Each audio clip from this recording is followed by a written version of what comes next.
3, 2, 1.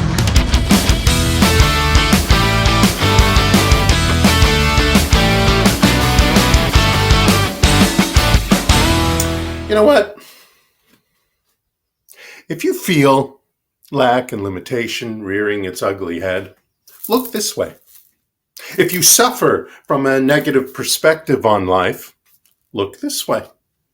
If you feel you have no time for spiritual practice, look this way.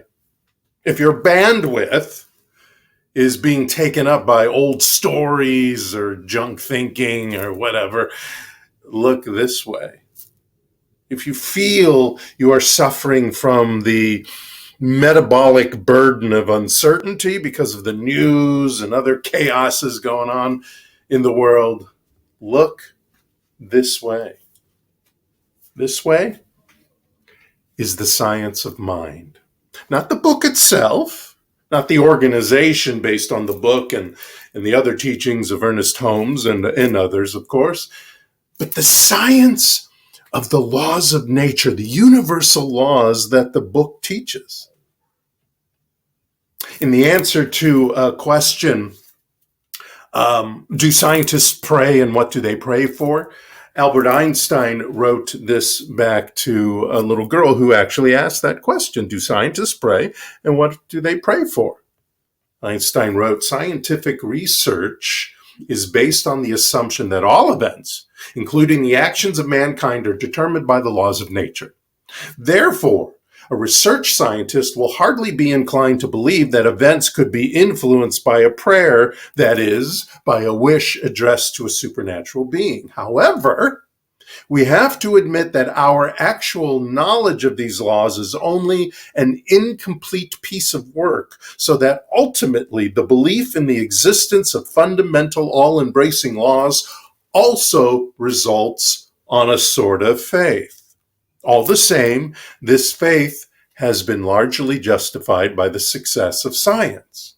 On the other hand, however, everyone who is seriously engaged in the pursuit of science becomes convinced that the laws of nature manifest the existence of a spirit vastly superior to that of men, and one in the face of which we, with our modest powers, must feel humble. The pursuit of science leads, therefore, to a religious feeling of a special kind. He's talking about science as a religious feeling, the act of the use of the empirical evidence method of science is a spiritual state. Now, this teaching isn't about wishing, pleading, begging, or even requesting something from some supernatural being. This teaching professes the art, act, and science of inducing thought on the subjective side of life, the subjective side of life being the divine. Setting the law of cause and effect, or the law of attraction, you can call that law whatever you want, in motion.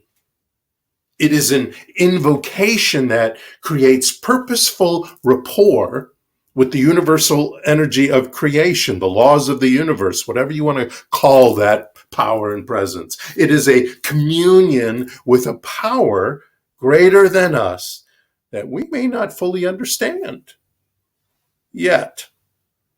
Because remember, 500 years ago, we didn't even know what electromagnetism was. Now, that didn't mean it didn't exist and wasn't at work. But now we're quite dependent on the products that are run by electromagnetism, that were created through the efforts and use of electromagnetism.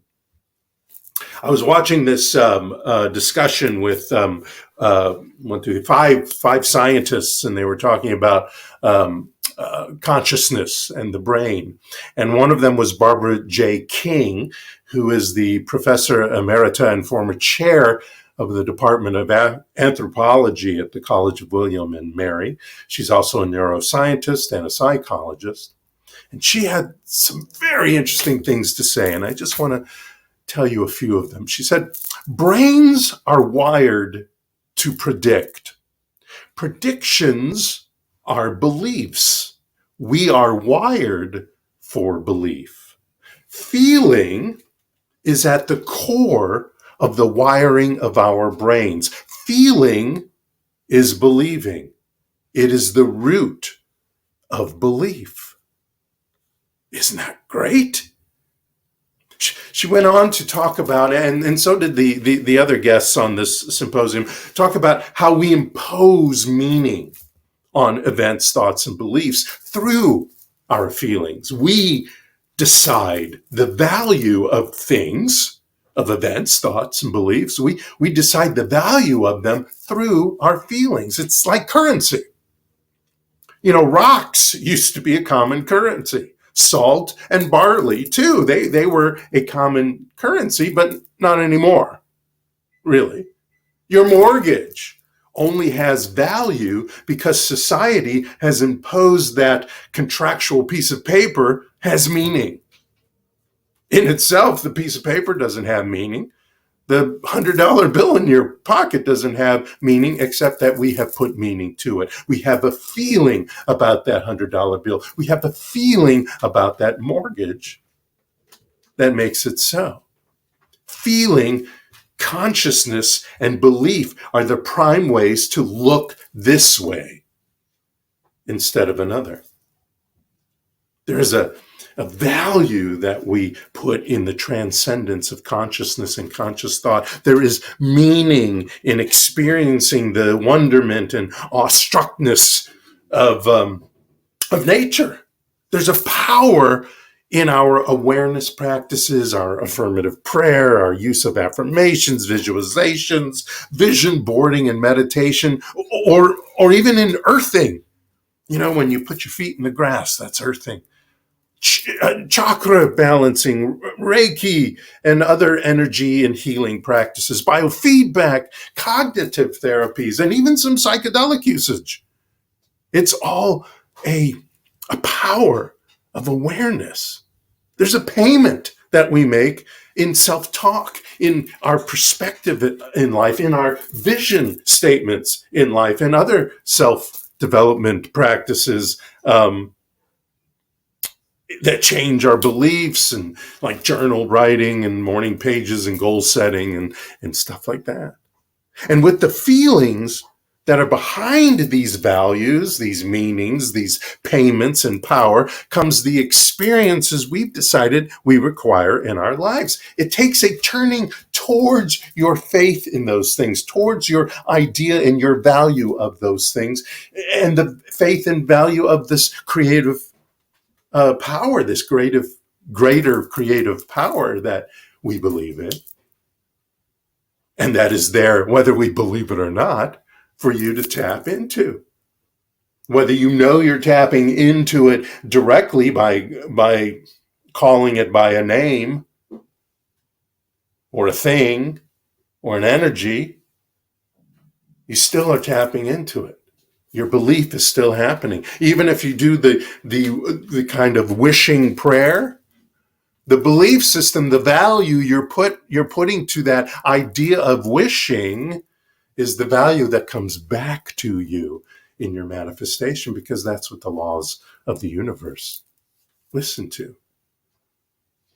So it takes a turning of your faith in a greater creative power that is there always for you to tap into, to reach out and be inspired by, to grab onto and empower your journey, to use its energy to energize you. That's what brings your manifestations to life. That connection, that communion. In his talk to the Society for Neuroscience in 2005, the Dalai Lama spoke on his own exploration of subatomic physics and cosmology, biology, and psychology, and how it parallels with the contemplative practices of Buddhism, how that and modern science parallel. And he said this: on the philosophical level, both Buddhism and modern science share a deep suspicion of any notion of absolutes, whether conceptualized as a transcendent being, as an eternal, unchanging principle such as soul, or as a fundamental substratum of reality. In the Buddhist investigation of reality, at least in principle, empirical evidence should triumph over scriptural authority, no matter how deeply venerated a scripture may be. Very similar to the idea Ernest Holmes always said was, be open at the top. Scientists must be open at the top. If they weren't, E equals MC squared probably wouldn't have shown up. Many other ideas on how the universe works, how the universe began, how the universe expands, wouldn't happen if they didn't have a feeling, a faith, an open at the top imaginative idea going on. So when you are stricken with anything that slows you from using your divine matrix constructively, the biggest and greatest and most powerful idea is to stop reacting to the negative with fear, disgust, hurt, or even surprise. I'm not saying that if you do so for a couple of minutes when it first happens, that's a bad thing. No, you need to get that out. And don't just reread some book when this happens. Go ahead and do that, but don't just do that and expect things to just all of a sudden go away, all of a sudden be helpful. You got to look the way of your vision. Look the way of that information, that inspiration from that book, from that teacher, from that idea. And then you have to do the work in your imagination. You have to do the work in your feelings. You have to do the work in your action. Look this way and focus on the power that is within you. Look this way and open your mind and heart, your very consciousness, to the source of all. Use your imagination to tap into the divine within. That's what makes change. That's what moves your perspective in and focus in a way that becomes creative, constructive, positive in your life. As Neville Goddard wrote, life calls on us to believe not less, but more. Our chosen vision, whether it is this one or a combination of this and your personal one, leads us back to our most precious and powerful selves. Our chosen vision of life leads us to respond from our conscious mind with power, love, and grace, and to impress on our unconscious mind and our subconscious mind with wisdom, feeling, and imagination. Our vision of life consciously envisioned, not just seeing, but envisioned. That's a not only a brain function, but a heart function and a gut function. It's a full body function. Our vision of life, envisioned, embodied, enacted, and constantly revisited. It's okay to constantly revisit it, creates success. Your vision for life, that's what creates success, because that's what brings your perspective into light, brings your perspective not only into your head, but into your actions. It is our perspective which leads to our thoughts, which then leads to our beliefs, and finally ends up in our experiences. That's the way God planned it. That's the way God wants it to be. In The Secret of Imagining, Neville once told a crowd that the day will come, you will taste this power that you possess. You will come into a room just like this, and you will still it. You will make it still. Not by commanding anyone in the room to be still. Leave them just as they are. But you will arrest within yourself an activity that you feel, and as you still it in you, everything that you observe becomes still, perfectly still. You could go forward and examine them because the life is in you. You release the activity, and they once more become animated and continue to do what they intended to do. And you could, when you stilled the activity within you, change their motivation And when you release it, they will do entirely different from what they intended to do prior to your arrestment within you of that activity. So what's he saying? Now, he used the word feeling. I would use the word emotion, and I would